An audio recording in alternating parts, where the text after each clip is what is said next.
Y luego... Y básica... Sí. Sí, lo hemos hecho a la vez. Aquí córtalo porque parecemos tontos, ¿vale? Adiós, corta.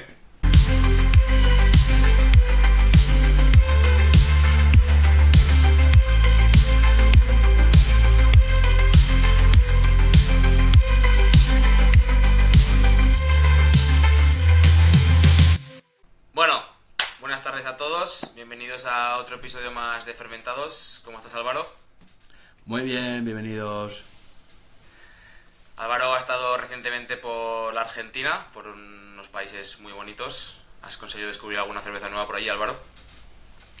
Pues sí, la verdad es que en Argentina también trabaja muy bien la cerveza. Es verdad que no son países de referencia con cervezas que digas tal, porque controlan más de vino, tienen muchas bits. Pero no quita que me haya tomado mis buenos estilos cerveceros así diferentes. Les mola mucho también, Qué guay. Tiene mucha cultura allí de todo, de una alimentación que flipas en Argentina.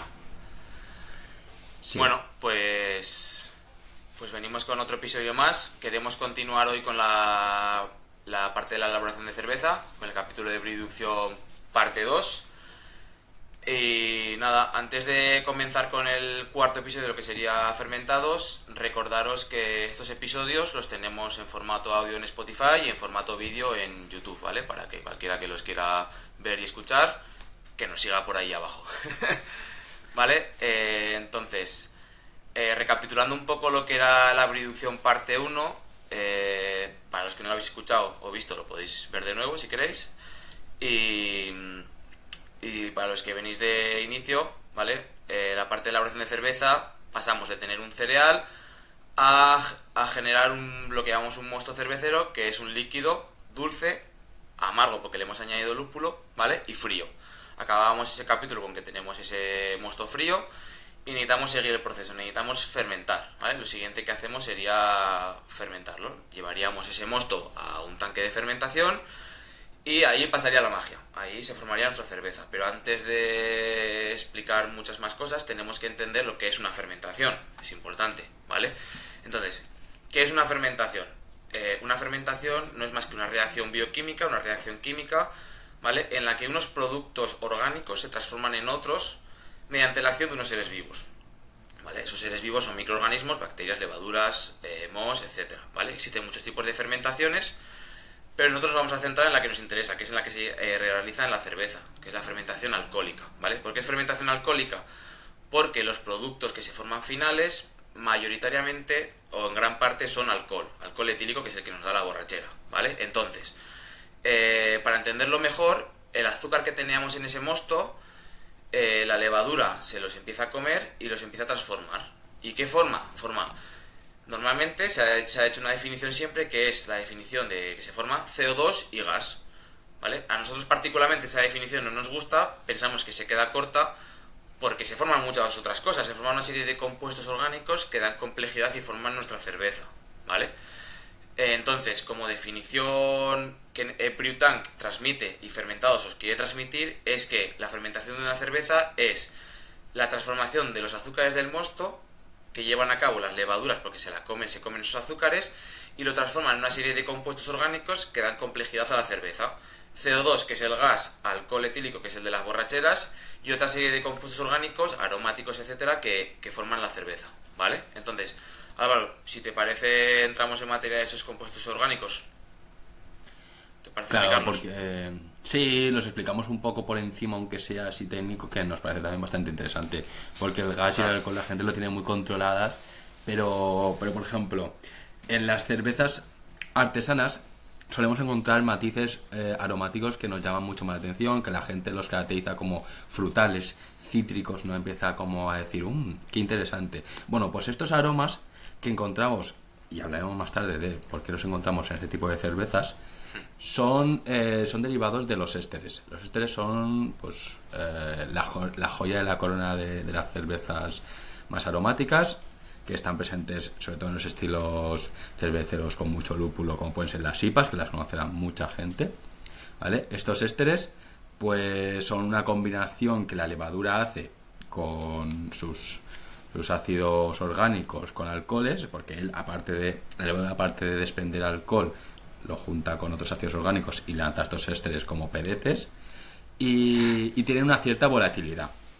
Luego encontraremos por qué los encontramos sobre todo en nariz, porque al final son muy volátiles, porque a temperatura ambiente están saliendo mucho más junto con el gas, etcétera, ¿no? Otros compuestos aromáticos también bastante interesantes, que no dejan tanto aroma como los ésteres, pero que también pretenden hacer una poca complejidad de esa cerveza, son los alcoholes superiores. Los alcoholes superiores aparecen por un metabolismo secundario de la levadura y dan un poco ese alcohol, ese cuerpo, ese calor de la cerveza que dices, hostia, me está subiendo, ¿sabes? En plan, estas cervezas más alcohólicas, negras, etcétera, lo suelen tener mucho, ¿vale? Y así como algo curioso y a modo informativo únicamente, encontramos otros compuestos muy interesantes también, como los diacetilos, que son sabores más a mantequillas, que no solemos creer mucho en cervezas, pero hay estilos que sí, ¿vale? Que suelen estar más... Las checas, las cervezas checas las suelen tener, son súper características del diacetilo. Son cervezas que huelen a mantequilla pura y dura.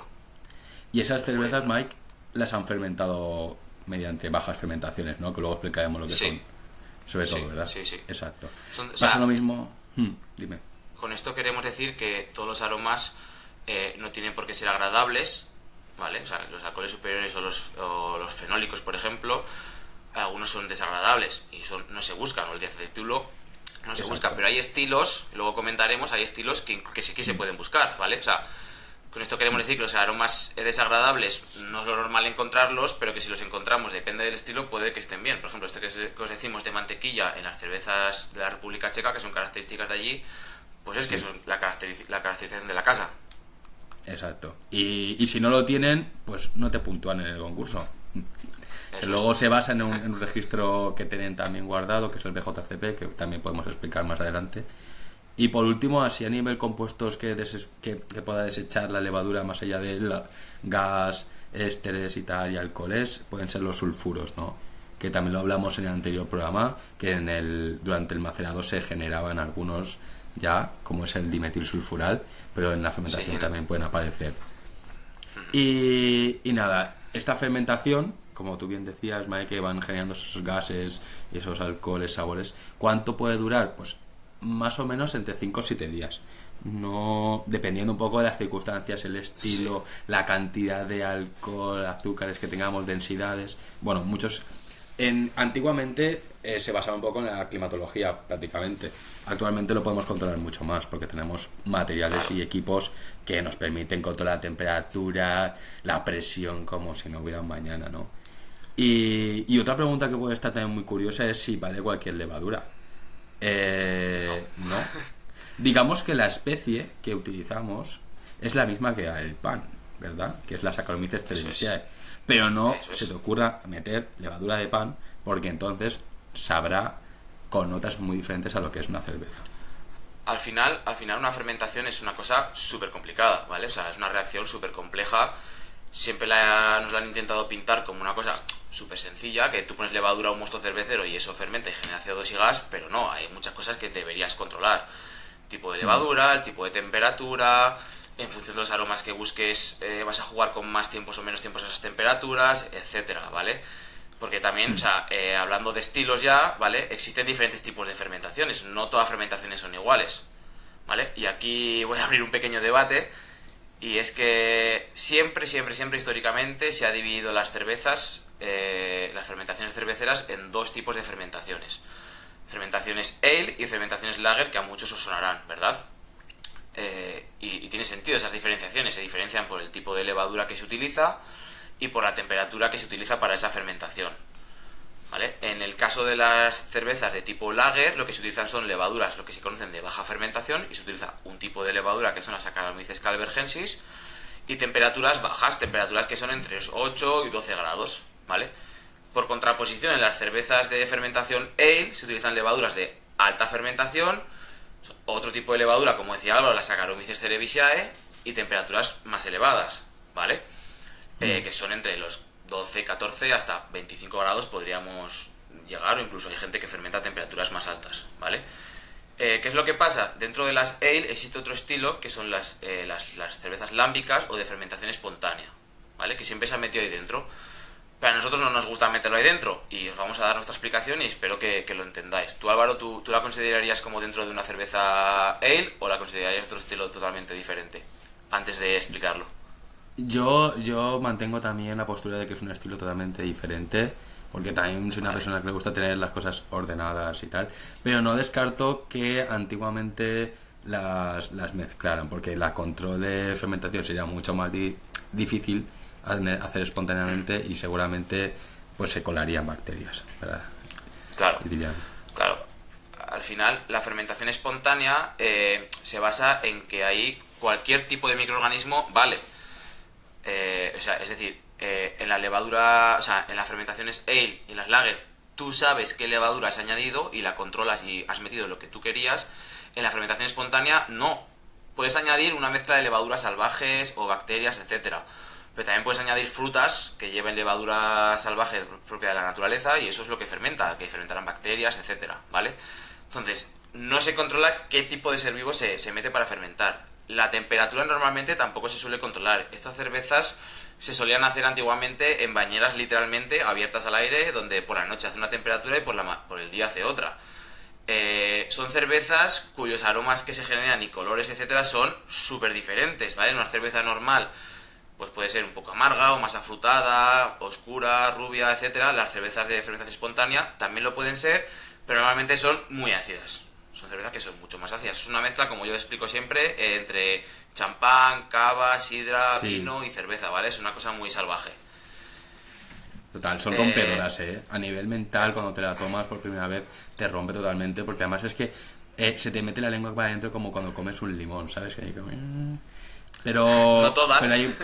No, no todas, pero al principio el primer choque es un poco así. Y luego, ya Sí, cuando sí. las entiendes y te gustan, ya empiezas a explorar mucho más este mundo, porque es muy interesante. Son cervezas que no son aptas para todos los públicos, pero son cervezas y son muy diferentes, ¿vale? Entonces, a mí me gusta llamar este estilo como estilo salvaje, ¿vale? Si tenemos las ale y las lager, para mí tenemos otro estilo más que es el estilo salvaje, ¿vale? ¿Y por qué? Ahora viene la explicación tocha, por así decirlo. Si las ale y las lager tú controlas la temperatura que fermenta y controlas también el ser vivo que ahí está fermentando, si en las fermentaciones salvajes te da igual lo que fermente allí dentro y la temperatura tampoco la sueles controlar mucho y además las ale y las lager por estilos suelen tener unas características principales y las salvajes también tienen sus propias características de acidez y demás, ¿por qué no lo vamos a considerar como un estilo completamente diferente? ¿Vale? Totalmente. ¿Vale? Entonces, Totalmente para de acuerdo. nosotros tenemos esos tres tipos de estilos de cerveza. Entonces, recapitulando con el proceso de elaboración, cuando el mosto lo íbamos a fermentar, lo que tendríamos que hacer es darle una temperatura de fermentación y meterle una levadura o no, o dejar que fermente al aire si es otro tipo de estilo de cerveza, ¿vale? Y en función de lo que nosotros ahí pongamos, vamos a generar un estilo u otro, Exacto. ¿vale? Las de alta fermentación, así un poco por la línea que estabas comentando, Miguel, Sí, aparte de la temperatura, aparte de la levadura que utilizan, se caracterizan porque van a ser más aromáticas y van a tener menos atenuidad en la cerveza. ¿Vale? Ahora explicaremos la parte científica de por qué se debe. Y las lager o de baja fermentación van a ser resultados de cervezas como más atenuadas, con menos azúcar, menos aroma, mucho más bebibles, que son las que normalmente nos tomamos, ¿no? Aquí en Valencia tenemos Amstel, y que es la que allí en Zaragoza tenéis Ambar, que son las Eso es. industriales y las que más se generan. Artesanalmente trabajamos mucho más la ale, porque es mucho más divertido toda esa parte aromática, ¿no? Busca esa complejidad de todos los ésteres que hemos comentado previamente. Y algunos estilos que a la gente le sonará son, por ejemplo, IPAs, las Stout, que son las negras, las Brown, que son las tostadas. Aquí en Valencia también tuvimos la Turia, la tenemos actualmente, pero ya la lleva otra cervecera. Incluso las de trigo, las wheat beer que hacen allí en Bélgica son de altas fermentaciones. En temas de estilos por poco qué... conocidos, por cierto. Claro. poco conocidos. Muy pocos conocidos, pero altamente recomendables. Los estilos belgas son estilos de cerveza de fermentación alta.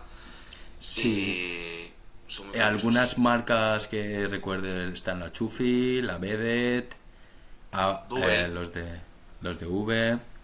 Son gente, o sea, Orval también son trapenses, trapistas. Exacto. Las cervezas trapistas que vienen de abadías son cervezas que venían directamente de un estilo hecho en una zona concreta y tenían su documento de que esta cerveza se hacía aquí y no más, ¿verdad? Sí, la verdad que son... Y son cervezas muy fuertes también. Son cervezas, no todas las ale, ¿no? Hablamos ya directamente de las abadías, pero en general las ale tienen el alcohol que tenga cada estilo, pero son muy frutales, son muy cítricas dependiendo, y los aromas suelen estar, pues si son tostadas, más hacia caramelos, más hacia esos toffees, ¿no? Los va notando en nariz, en boca. Las IPAs, por todos esos aceites del lúpulo, pues te van recordando a que si a mango, que si a naranjas, que si a frutas. Y luego las de trigo, que la gente las huele y dice, joder, ¿cómo huele esto? Que también son muy aromáticas, por lo que decimos que son ales, y también tienen un montón de ésteres, es porque tienen un aceite que viene de este éster, que es el acetato de disamilo, que es el que da ese toque a plátano, de chuche, que es tan característico de la cerveza de trigo. Y es un éster al final también, ¿no? Que tú lo hueles y luego en boca sabe un poco menos, porque lo decimos que es muy volátil, son muy volátiles, pero sigue la presencia, ¿no? Que de las lager se suelen resaltar más, al no tener tanto éster, o no poder retenerlos tanto por el tipo de fermentación, porque están más atenuadas, encontramos más sabores y aromas a lo que viene siendo el mismo cereal, ¿no? Desde donde viene esa cerveza, ese pan, esa miga, esa tostada de la malta misma que viene de un poco más de la tierra. Cuando Miguel ha comentado la parte de maduración, es que me parece muy interesante porque claro, le da la vuelta hoy, Miguel. Es que esto, no sé si lo había llegado yo a entender en algún punto de mi vida, ¿sabes? Pero cuando le está dando vueltas digo, vale, ya lo entiendo. Tú al final tienes unas cervezas de baja fermentación, que se dicen baja fermentación porque tienen una menor temperatura a la que trabajan, ¿verdad? De 15 grados, ¿no? 12, 15 grados, y las de alta fermentación que están pues entre los 18 o 20 dependiendo de... Claro, cuando tú las maduras, que lo maduras, ¿a cuánto lo maduras? Lo bajas de 10 grados. A 0.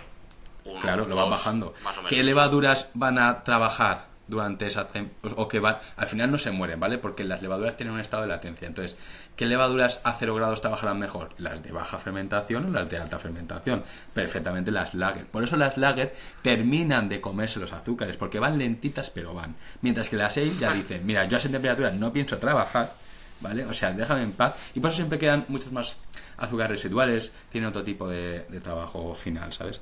Y retiene... lógico. Claro, y retienen mucho mejor los sabores y los aromas las lager que las ale, que las ale dicen, mira, a esta temperatura yo ya volatilizo con mi gas, etcétera. Entonces cuando tú abres eso ya es una explosión de sabores. Y es muy interesante el porqué, la aplicación de por qué notamos unas, otras. Aún así, vamos a poner un grito en el cielo, Miguel, de que a pesar de que la teoría está clara y tenemos claro qué estilos son el lager y lambic, puede ser que hayan estilos que pertenezcan a las de alta fermentación encontrados en las de baja fermentación y al revés, ¿no? O sea, yo puedo encontrarme... O sea, es normal que las stouts o porter que vienen, la clásica Guinness que viene de Irlanda, me digan, no, es que la Guinness es un estilo ale porque tal. Habrá quien haga una stout Por lager. supuesto. O sea, Habrá al quien final, haga... Sí. A modo así de ponernos a todos un poco en sintonía, como característica principal de cada estilo, las lagers suelen ser cervezas más pálidas, que no huelen a casi nada, más que a pan, a cereal, a notas muy suaves, son muy tranquilas, y son cervezas con poco contenido alcohólico y refrescantes. Son cervezas diseñadas para beberte a tragos, ¿vale? Eso es la característica principal. Las ale son cervezas que tienen un poco más de alcohol, por norma general, que son mucho más aromáticas y puedes encontrar más cervezas negras, tostadas, etcétera. Y las de fermentación salvaje, que ahí todo vale, y son cervezas normalmente mucho más ácidas. Ahora bien, esto es la característica principal de cada estilo. Nadie te prohíbe encontrar una lager súper aromática. Si tú añades buena carga de lúpulo a esa cerveza, vas a hacer una lager súper aromática, ¿vale?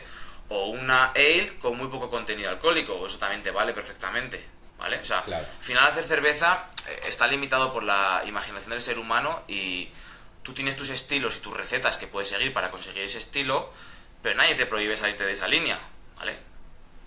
Sí, al final vas jugando y se han encontrado IPAs que en vez de ale son lager y les he llamado IPL por no poner Indian Pale Ale, que son Indian Pale Claro. Lager. Han hecho juegos, Claro. también es un poco marketing, pero no quita que salga bien y que al final guste, ¿sabes? Y que haya un público que diga, voy a probar esto, ¿sabes? Claro. Y bueno, Que sí. y cuando ya tienes el estilo, pues ya te vas a la fermentación secundaria, que es la maduración, ¿no, Miguel? Sí, como veis, el hecho de la fermentación da para mucho. Lo queríamos dejar para otro capítulo a solas porque es que podríamos estar horas hablando de las fermentaciones, de estilos y demás. Pero bueno, para volver al hilo de la elaboración, ¿vale? La cerveza ha pasado una serie de unos 5 o 7 días fermentando en la que las levaduras han ido comiendo esos azúcares y han transformado una serie de compuestos orgánicos que forman la cerveza. Y una vez que se han comido casi todos los azúcares disponibles, se produce lo que es la maduración o segunda fermentación. Aquí existe también un poco de debate en el mundo cervecero, ¿verdad, Álvaro? Sí. Y es que para muchos la maduración es otra fermentación diferente, por eso se le llama segunda fermentación. Pero para muchos, para mí por ejemplo sí, la maduración no es más que la parte final de la fermentación, ¿vale? Tú al final fermentas, dejas que se coman los azúcares y cuando se ha comido los azúcares, digamos que la cerveza la llevas a una fase de stand-by, donde la pones a una temperatura muy baja, en torno a los 0 grados, entre 0 y 5 grados, y la cerveza acaba de evolucionar. Ahí digamos que acaba de reposar, de que los aromas se queden estables dentro de la cerveza, etcétera, ¿vale? Entonces, cuando acaba esta maduración, que cada estilo requiere su tiempo de maduración, hay cervezas que pueden madurar en 5 días, otras en 12, y otras a lo mejor que la dejas madurar 30 días para que se forme bien y se acabe de quedar a gustico esa cerveza, ¿sabes? Pero bueno, una vez que ha acabado ya la fase de fermentación, pasaríamos a lo que es el envasado. Simplemente ya cogeríamos nuestra cerveza, la envasaríamos en el recipiente que nos toque, en barril, en botella o en una lata, ¿vale?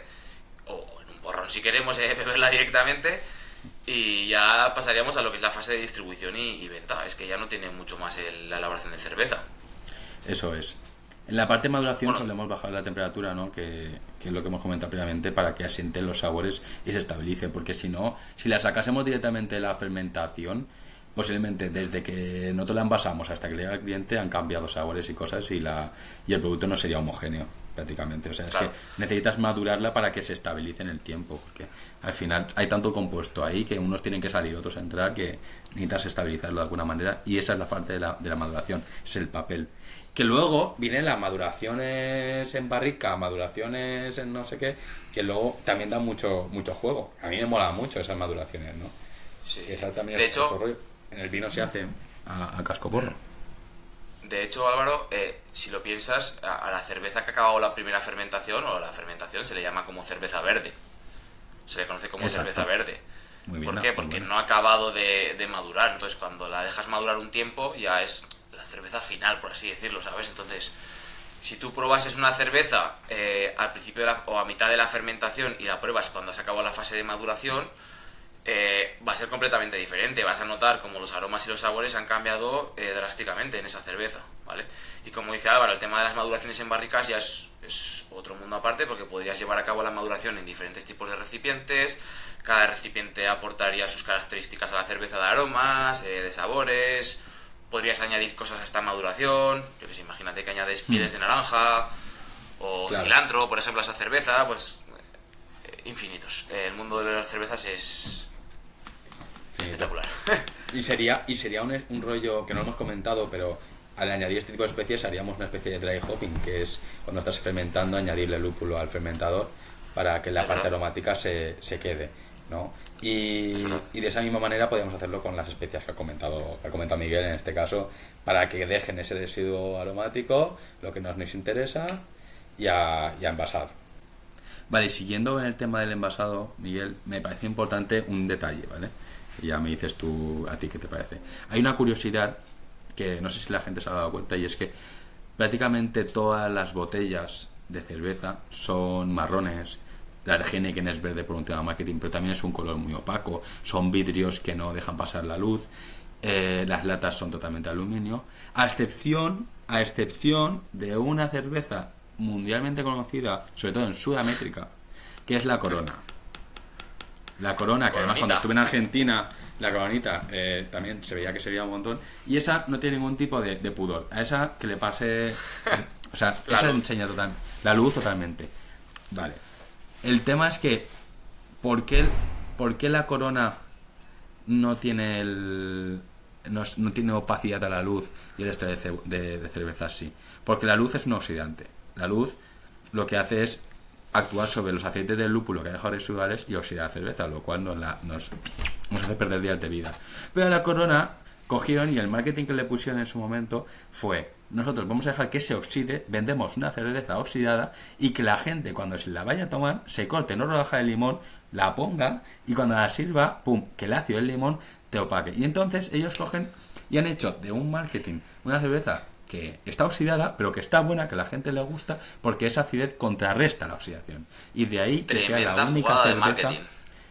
la única cerveza, tío, que es transparente, porque todas las demás pierden sus facultades. Y estos han vendido una cerveza oxidada y te han dicho: toma, sé feliz. Es que tremenda jugada de marketing, ¿eh? Les sale más barata hacer la cerveza porque pueden hacer una cerveza de calidad muy baja, que es lo que es. Lo siento por decirlo, pero es lo que es.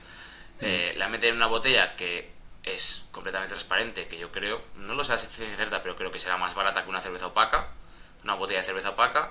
Le da la luz, se pone la cerveza que si te la bebes sin limón no te va a gustar nada. Y dicen a la gente: mira, tú ponle una rodajica de limón, que te vas a ver, te lo pones tú encima el limón, que no te lo voy a poner yo. Tú el limón, no te lo pones yo, te pones tú el limón.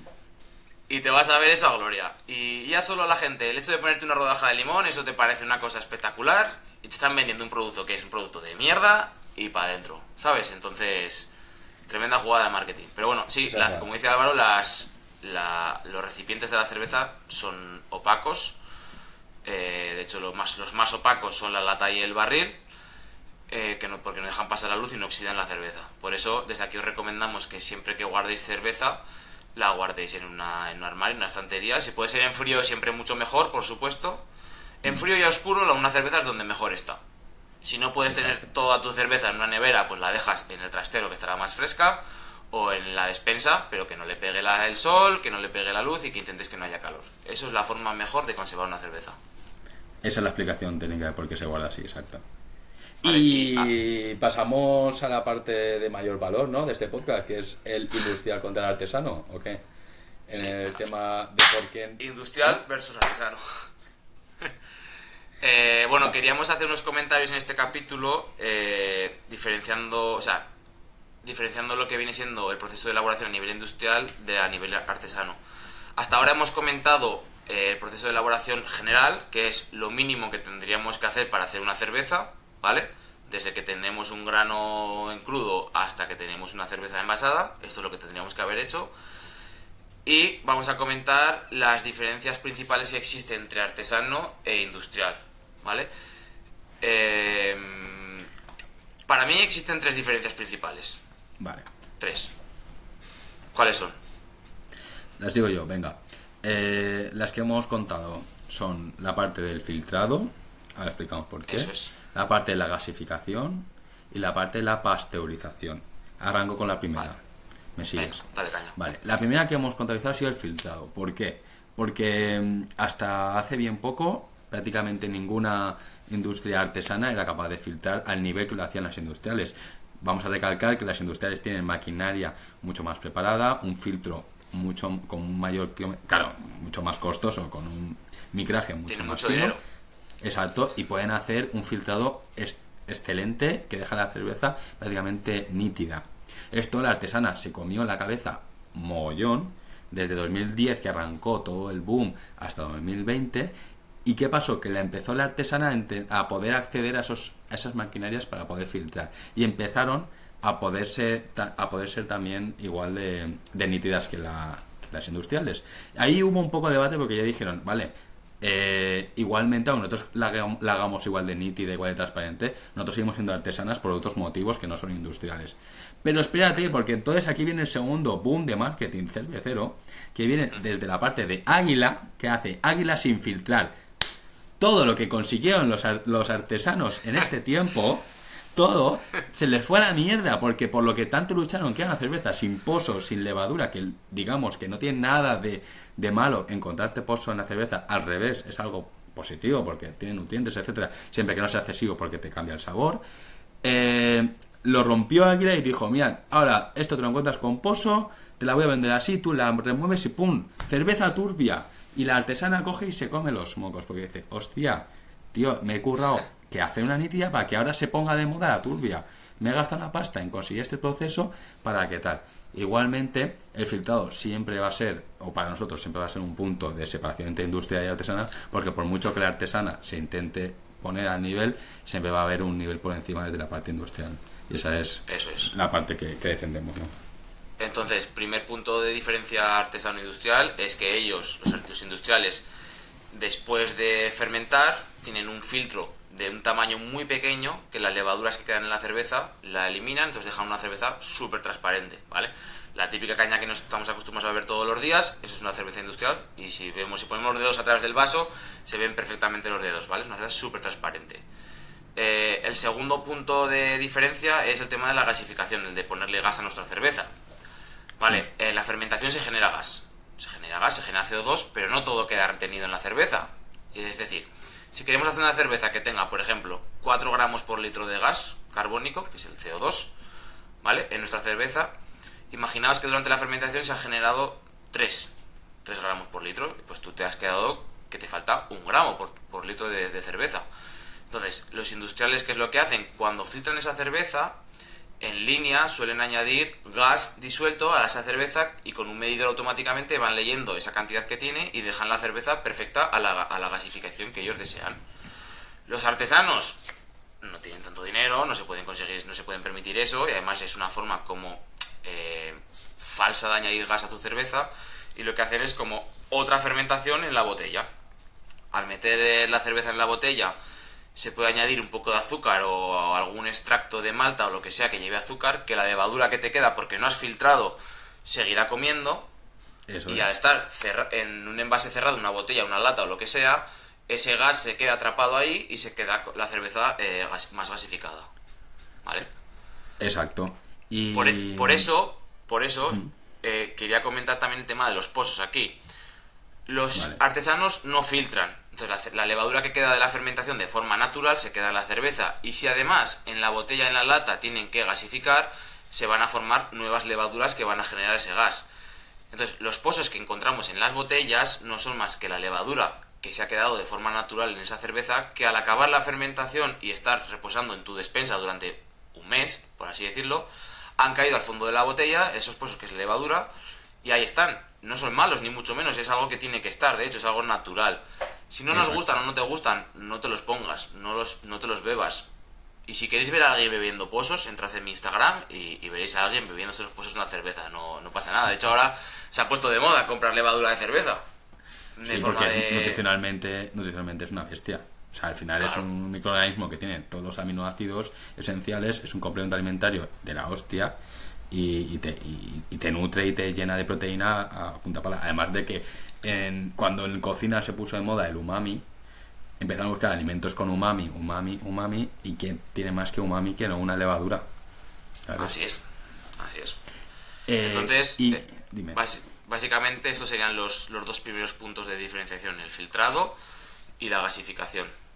Exacto, y en la gasificación, como dice Miguel, al haber ese pozo, como hay diferencia de cantidades de pozo dependiendo de la botella, la homogeneización de cada gas va a ser diferente. Puede salir una cerveza un poco más gasificada que otra, por eso se llama artesano, porque cada uno viene de su padre y una madre. Y el último punto que nos parece... Perdón, dime. Un momento. Y puedes tener botellas explosivas. Bomba. Cuidado con eso, eso, Claro, si tú imagínate... Claro, ¿qué pasa? Imagínate un artesano que ha envasado y te has confundido al añadir la cantidad de azúcar. Y dices, bueno, yo sé que a cada botella tenía que añadir, me lo invento, 1 gramo de azúcar, y me he confundido y he añadido 3 por cada botella. La levadura no va a parar de comer. ella se vuelve como loca, cuanto más comida tiene mejor, genera tanto gas que las botellas explotan. Y ahora sí, Claro. ya pasamos al tercer punto de diferenciación. Bueno, espérate que tampoco... Ojo, que se me ha ocurrido otra. Que es posible que a la gente le choque el hecho de que si tú ya has fermentado y has generado gas, porque tienes que volver a generar gas. Porque a mí me pasaba en su momento. Y es porque en una primera instancia tú has generado esa fermentación con el objetivo de intercambiar los azúcares y generar compuestos aromáticos y complejos para la cerveza, pero el gas se te ha escapado, no lo has retenido en ese punto. Claro. Porque por las circunstancias de la fermentación no puedes retener ese gas, lo tienes que dejar escapar. Pero en este caso, para conseguir que se quede ese gas, tienes que hacer una segunda fermentación para mantener ese gas y que esté fresquita y efervescente, porque si no sería pues eso, una cerveza sin gas. Claro. Y ahora sí, Esos- pasando ya. Ay, perdón. Esos aromas que dejas escapar, que dice Álvaro en la fermentación, son aromas indeseables, ¿vale? Es que se forman sobre todo porque la cerveza está verde. Entonces, al principio de la fermentación, los aromas que se forman son aromas sulfurados, aromas como a pedete. Entonces dejas que se escapen a través del gas que sale de la fermentación, ¿vale? Entonces cuando ya se escapa una parte de gas, luego ya sí que puedes cerrar tu fermentador y empezar a carbonatar de forma natural. Pero al principio es siempre recomendable que ese gas escape para que esos aromas no se queden retenidos y se vayan a la atmósfera. Exacto. Y ahora Y sí. por último, el punto que más nos separa artesanal del industrial es el punto de la pasteurización. Como hemos comentado, los compuestos más volátiles pero que más apreciamos son los ésteres en cervezas de alta fermentación, y con un choque de temperatura por encima de los 80 grados será para eliminar todo, prácticamente no solo matas levaduras, que es una forma de homogeneizar tu producto y evitar que evitar que crezcan otros microorganismos aparte de la levadura, alargas la vida útil pero a coste de reducir tu calidad de producto, ¿no? Claro. Mantienes una homogeneidad en todas tus latas, en todas tus cervezas, pero ese choque de temperatura te ha reventado parte de la complejidad que tú buscabas en un inicio, que al final pues tienes que dejarla ahí porque lo has quemado. Se eleva la temperatura a una cerveza. Al final pasteurizar no es más que alargar la vida útil de nuestros productos, ¿vale? Que consiste en el envase, calentarlo a una temperatura determinada durante un tiempo determinado. Entonces haces que cualquier microorganismo que haya ahí dentro, bacteria o levadura que pueda existir, se muera. Entonces, como ya está ese recipiente cerrado, no va a entrar nada más, entonces el producto que está dentro es estéril y se va a modificar mucho más despacio con el tiempo si lo conservamos de una manera adecuada, ¿vale? Entonces, por eso una cerveza industrial, cuando la compramos, digamos que le ponen una fecha de caducidad, bueno, que no es caducidad, que es consumo preferente, porque la cerveza no caduca, le ponen una fecha mucho más larga, que suele ser más o menos un año, y una cerveza artesana no puedes hacer eso porque no pasteurizas, ¿vale? Es un producto que es un producto vivo, como decían los buenos amigos de Refu. Refu son unos artesanos de Viella, de la Val d'Aran, y dicen que ellos venden un producto vivo. La cerveza que venden está viva, no está pasteurizada, tiene levadura dentro que están vivas y están funcionando, están viviendo y trabajando. Entonces, una cerveza artesana realmente es, en cuanto está fabricada, cuanto antes te la bebas, mejor. O no, hay cervezas que igual, si te las bebes pasadas 2 años, pueden estar mejor que al principio, porque han madurado muchísimo. Yo me ha pasado con una cerveza, que su consumo preferente estaba bastante pasado de un año, y ha sido la mejor cerveza que me he bebido en mi vida. De verdad te lo Sí. digo, Realmente la pasteurización es para alargar la vida y mantener esa misma calidad del producto en el tiempo, Eso ¿no? es. Porque realmente una cerveza a nivel patógeno no te va a sentar mal, más allá del alcohol. O sea, tiene una cantidad de alcohol suficiente como para que no crezca algo que te pueda producir ningún tipo de enfermedad, no es algo donde pueda crecer moho y provocarte algún tipo de malestar. Prácticamente lo único que hace es mantener el mismo producto, venderlo como lo haría el primer mundo en el supermercado, que te lo compres hoy o mañana y sepa igual. La artesana, como tiene otra filosofía de vida donde quiere que la gente disfrute de una complejidad dependiendo de, pues no le va a dar esa pasteurización. Y a día de hoy es la mayor brecha junto con la parte del money, porque la brecha salarial de la industria artesana es también la que lo diferencia. Claro, al final, estas diferenciaciones vienen de la mano del dinero, ¿vale? No, al final, un artesano... Total. Esto ya dependería de la filosofía que tenga cada artesano, pero si un artesano tuviera mucho dinero, quizás se pondría un pasteurizador. A lo mejor no un filtrado, una filtración tan pequeña, pero a lo mejor sí un pasteurizador o no. Depende de muchos factores, ¿vale? No. Entonces, yo creo que con esto damos por terminado el proceso de elaboración de la cerveza. Álvaro, ¿qué te parece? ¿Quieres hacer algún comentario más? No, bueno, me he quedado con la copla de que creo que la industria artesana, o sea, perdón, la industria cervecera sí que intenta a día de hoy y ha intentado a lo largo de su historia crear subindustrias más pequeñitas haciendo un poco de reflejo de la artesana. No sé si, corrígeme si me equivoco, ¿no? Por ejemplo, la Mao tenía otras cervezas que le daba un poco más de prestigio por haberlas hecho un poco más artesanas, entre comillas, ¿no? Como que sí que intentaban llegar a ese punto de complejidad cervecera que hacen las artesanas, pero nunca han llegado al punto de hacerlo sin pasteurizar, de hacerlo sin ese filtrado. O sea, han tenido los mismos recursos que hacían las de mayor venta, digamos, con las que querían hacer más especiales para que parecieran más artesanas. Por tanto, nunca llegaban al punto de considerarse artesanas, siguen siendo cerveza industrial. Y a mí, pues quiere decir, es importante que si quieren llegar a ese punto tienen que arriesgarse a no llevar a cabo estos tipos de procesos. Pero ya está, no mucho más, Miguel. No me lío. Y al final, no, pero una cerveza industrial no la llamamos industrial solo por la cantidad de litros que puedan hacer, de cantidades industriales, sino también de la forma de elaboración que tienen, que se diferencia de lo que es la forma artesanal, ¿vale? Al final, una cervecera industrial podría hacer la cerveza exactamente igual que la hace un artesano. De hecho, normalmente se hace. Otra cosa es que para ahorrar costes cambies parte de tus cereales por otras cosas más baratas, que añadas en tu parte del proceso otras cosas, agentes externos, o que pongas ese filtrado, esa pasteurización, que cambian ya el proceso de forma natural. Eso es lo que se diferencia, ¿vale? Y todo eso es lo que al final también a ellos les supone un ahorro de costes, su vida más útil, cervezas más baratas, más bebibles y ganas más dinero. Bueno, son filosofías diferentes, ¿vale? Pero bueno, aquí ya nos estaríamos yendo del ramal de lo que veníamos a contar, que era el proceso de elaboración. Entonces, a modo de resumen, ¿vale? Elaboración, producción parte 2. Digamos que ese mosto que... Haz una y dos. Vale, venga, pues corte, ¿vale? Como de resumen de la producción nos olvidamos de la cerveza ya hasta dentro de unos capítulos, ¿sabes? Vale, entonces, a modo de resumen... No, espera, 3, 2, 1... Entonces, bueno, ya a modo de resumen de lo que vendría siendo el proceso de elaboración de cerveza, el proceso de producción en general, parte 1 y parte 2, y ya con esto, Álvaro, nos olvidamos de la cerveza por un tiempo. Se finí. Porque en este podcast venimos a contar también otras cosas. A modo de resumen, digamos que lo que tenemos es un cereal que trituramos, lo mezclamos con agua caliente, donde extraemos los azúcares de ese cereal. Separamos el cereal del agua caliente con azúcares a través del filtrado.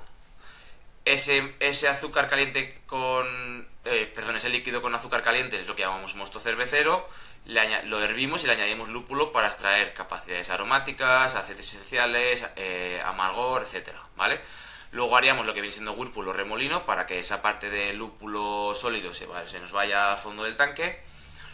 Ese mosto caliente lo enfriamos para poder fermentarlo. Cuando está frío lo metemos a un tanque, le añadimos la levadura que queramos en función del estilo que vayamos a querer fabricar y le sometemos a una temperatura de fermentación durante unos días X, ¿vale? En función también del estilo que queramos realizar. Una vez acabado la fermentación lo dejamos reposar en frío para que madure y se acabe de formar nuestra cerveza y después ya lo envasaríamos, ¿vale? Eso sería el proceso de elaboración mínimo que tenemos que hacer para hacer cerveza. Luego viene lo que hemos comentado, las diferencias con los industriales, que viene siendo el filtrado después de la fermentación para hacer cervezas mucho más transparentes, la gasificación en línea para añadir, o gasificación en línea o en botella para añadir esa cantidad de gas deseada que necesitamos en la cerveza, y por último la pasteurización para alargar la vida útil de nuestro producto, ¿vale? Entonces esto sería lo que viene siendo el producto de elaboración. Esto ha sido el 4º capítulo de Fermentados. Álvaro, muchas gracias por estar aquí, muchas gracias a todos por escucharnos. A vosotros. Y nos vemos en el próximo capítulo. See you. Chao, chao. Chao, chao. Chao. Corre, Miguel, que me quedo sin batería.